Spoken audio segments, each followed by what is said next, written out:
Burnout, more times than not, is a moment where we overwork ourselves physically and mentally, and in the process we disconnect from ourselves. And when we disconnect from ourselves moving forward, we're not actually able to then work on our businesses how we want and fuel the success that we want.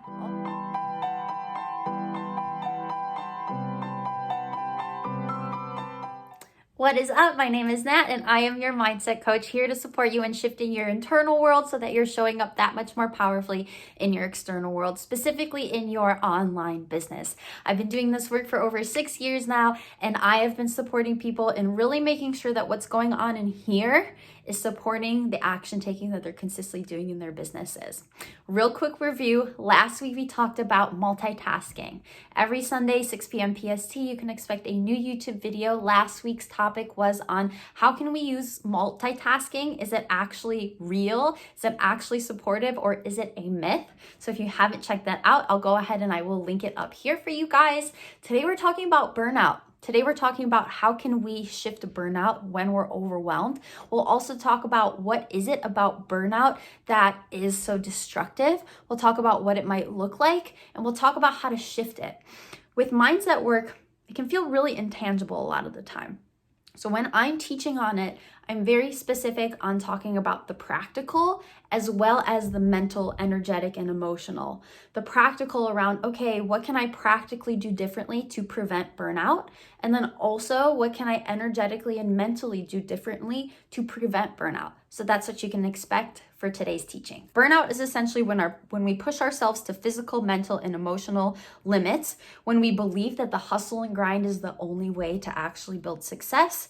It also happens when our beliefs fuel overwhelm and fuel our maxing out. What that sounds like in our heads is the only way I'm going to be successful is if I push myself to the limit. The only way I'm going to be successful is if I overwhelm myself. The only way I'm going to be successful is if I really push myself to the max. Anything less is not going to yield success for me. And that doesn't actually have to be true. You don't have to burn out in order to build success, but a part of our minds, our subconscious minds, is going to think that and is going to perpetuate this pattern because we think that it goes hand in hand with success. What it also sounds like is when we get maxed out on self-limiting patterns of perfectionism, overachieving, and imposter syndrome. Sometimes when we get so overwhelmed with things needing to be perfect or needing to overachieve, then that'll also fuel burnout and support that pattern. It can also be followed by procrastination as a way to recoup. I see this pattern a lot where people work hard to the point of burnout, to the point of overwhelm, can't do it anymore, then they crash for a week or two. They don't do anything on their business. They don't take action consistently at all. And then they finally, their nervous systems recoup, and then they dive right back into that pattern of work, hustle, grind, all the way to the top until I burn out, until I can't do it no more. Yeah, sure, maybe you do achieve a certain level of success until that point, but then you crash. It's kind of like caffeine crashes too, but it happens in bigger picture in regards to burnout in our businesses as well. So that's also something that happens. So I'm going to go ahead and talk about how do we bounce back from burnout, and then how do we prevent it from happening? Because it's really important to recognize that when we burn out, our nervous systems have gotten to a max out point. Sometimes our bodies physically, and then our minds mentally, but also our nervous system can't do it anymore. And so we can get burnt out and we're like, okay, something has to change, and we want to get right back into that action taking, but we need a reset mode. We need a reset second. We need a moment of, I need to chill. I need to reset my nervous system. I need to give my nervous system what it wants before I dive right back in. So a lot of you experience burnout and overwhelm, get to that maxed out point, and then tell yourselves, okay, let me do something different. But rarely is it successful because you're not giving your nervous system an opportunity to recalibrate and to reset. That's important. So how do we actually go ahead and reset after we have a burnout moment? This reset can look like a few hours. This reset can look like a few days. It really is whatever you need, because burnout does look different for every single one of us. So step number one is really just giving yourself grace, kindness, and a space to check in. For me, it looks like I acknowledge that I'm burnt out and I forgive myself for it, and that's okay. I just take a step back and acknowledge it without needing to judge it, without needing to change it in that moment, just recognizing that I've gotten to this point and something needs to change. After I've given myself a little bit of grace and also a little bit of forgiveness in that moment, I ask myself, okay, from this place of really being maxed out, what do I need right now? It's just really an intuitive moment. It's a moment to also just ask yourself emotionally, energetically, what it is that you need. And then when I ask myself, what do I need right now? Then I go ahead and I give that to myself. This is a number one way to refine our intuitions, but it's also the number one way that I've noticed with my clients to really start fulfilling their needs and really bounce back from these emotionally heightened and these maxed out nervous system modes that we get in with burnout. I do this practice and I ask myself, okay, what do I need right now? More times than not, it's super simple. I need to eat a snack because my blood sugar levels are so low and that's triggering my anxiety and I haven't eaten in several hours. So I need a snack right now and I need to drink some water. Sometimes I need to take a bath. I love baths. Sometimes I need to just go and color in my Harry Potter coloring book with my phone off, with my phone put away. I just need to really connect with my inner child and take a hot second to reconnect with myself. Sometimes I need to go out and get some sunshine. I need to go take Charlie out for a walk and just get some sunshine, leave my phone at home. More times than not, it's really simple. More times than not, it's something that is simple that allows us to reconnect with ourselves, because burnout, more times than not, is a moment where we overwork ourselves physically and mentally, and in the process we disconnect from ourselves. And when we disconnect from ourselves, moving forward, we're not actually able to then work on our businesses how we want and fuel the success that we want, all because it fuels a disconnect. So this little practice of what am I feeling and what do I need right now allows us to reconnect with ourselves so that we can bounce back and dive right back in, but not fueling burnout in the process. So how do we actually go about preventing burnout now that we've gone ahead and reset? Number one, we're going to talk about actions, so the practical behind preventing burnout. And then number two, we're going to talk about the beliefs, the mental side of things, the thought side of things around preventing burnout, because burnout is first fueled by our perceptions of what it takes to be successful. So in regard to shifting action to prevent burnout, I want you to ask yourself this question. What action patterns would be more sustainable for me and for my business and the success that I want to achieve? Because a lot of you are working 16, 18 hours a day thinking that that's actually building you success, but in the long term, it's fueling burnout, which is cutting you off from a lot of success just because there's only so much you can do.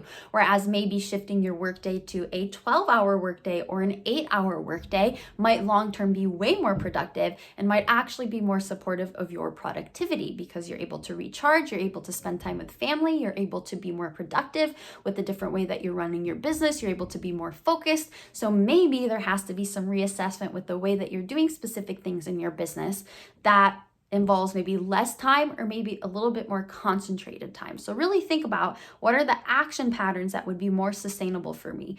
Are there any things that if I really look at it, I'm like, okay, that's a little bit extreme?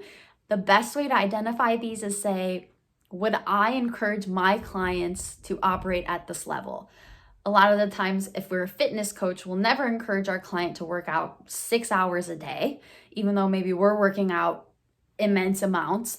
Also, me as a business owner, there are times where I find myself working 10, 12, 14-hour days, and I would never tell my client that you have to do that in order to be successful. I don't think that that's sustainable. I don't think that that's actually healthy for the long-term success of your business. So really think, are there any things that I'm doing in my business that I would not recommend to other people? Start there and really shifting how you're doing some of those. And I know it can be a little difficult to say, okay, consciously, I know I need to spend less time working because I'm overworking. Consciously, I know I need to sleep more in order to have better energy levels and show up better on my sales calls. Consciously, we can identify if something is better, but we still resist it. So when you identify something, I consciously know that I need to get more sleep in order to be successful in my business. Alongside identifying that tweak, also identify, how is this actually directly benefiting my business? How is this actually directly benefiting how much money I'm making? How can I make so much more money when I prioritize my sleep? How can I help so many more people when I prioritize my sleep? Link this action shift directly to how it's supporting your business, to how it's supporting the goals that you want when you are fueling burnout, it's going to be so much easier to actually stick with it and hold yourself accountable with it, because you can directly see how, okay, getting 4 to 5 hours of sleep a day is leaving me drained and burnt out.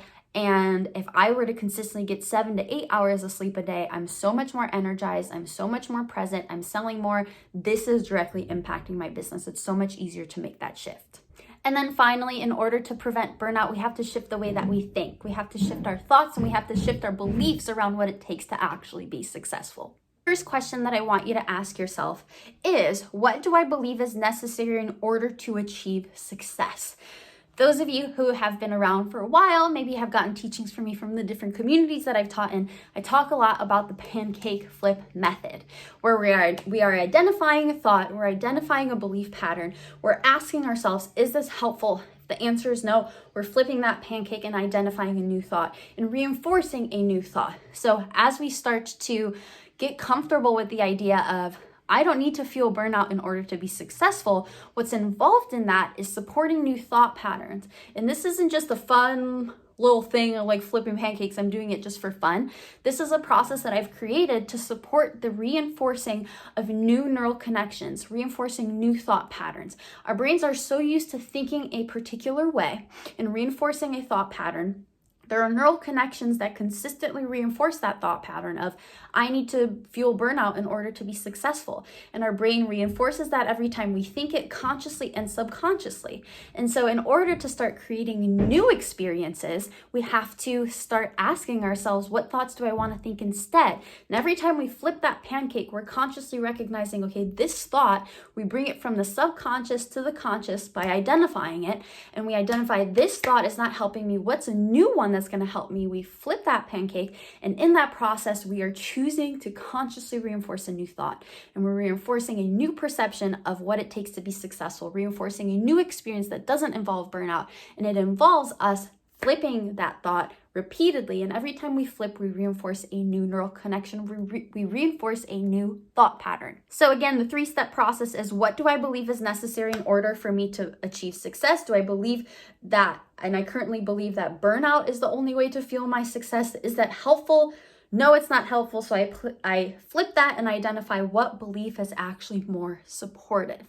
I'm going to go through an example here so that you guys can see an example of these belief patterns and an example of flipping this pancake.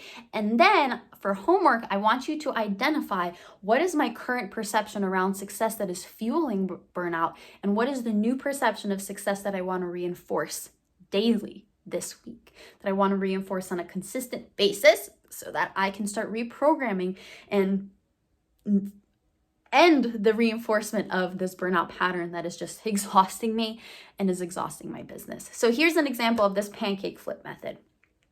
Identifying of the belief. What do I currently believe is necessary in order to achieve success? I believe that being overwhelmed, stressed, and eventually burnt out is proof that I'm working hard and boldly pursuing my goals. Anything less is me being lazy, and I won't actually be successful if I'm not exhausted, overwhelmed, overworked, and eventually burnt out. Wonderful. That's a lot, but a lot of us believe that. So there we've identified the first thought. And the next step is this actually helping? Is this actually supporting me?